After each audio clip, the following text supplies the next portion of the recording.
আসসালামু আলাইকুম। আমি মোহাম্মদ মারুফ। আশা করি আপনারা সবাই ভালো আছেন। আজ আমি শেয়ার করতে চাই আমার খামার তৈরির পুরো বিষয়টি।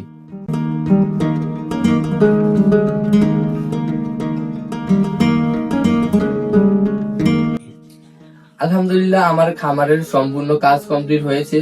সবচেয়ে খুশির বিষয় হলো আমার খামারটা কমপ্লিট করতে খুবই অল্প টাকা লেগেছে। আমি আপনাদেরকে আরো জানাবো আমার খামারের কত টাকা খরচ হয়েছে এবং কি কি জিনিস লেগেছে এবং আমি কি কি পরিশ্রম করেছি।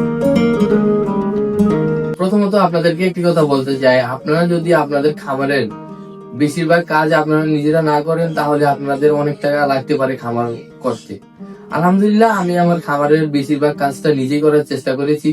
আমি আমার খামারে কি কি কাজ করেছি আপনাদেরকে একটু বলি। আমি আমার খামারের বাঁশ কাটা, তারপর হচ্ছে মাটি কাটা, এবং কি ফ্লোর ঢালাই করা, তারপরে ইট বিছানো, এই যাবতীয় কাজটা আমি নিজেই করেছি।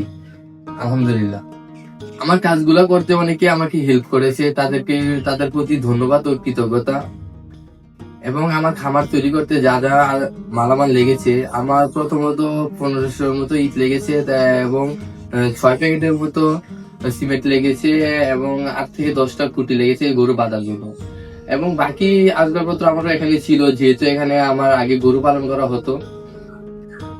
সব মিলিয়ে আমার খামারের খরচ হয়েছে 18,000 থেকে 20,000 টাকার মতো।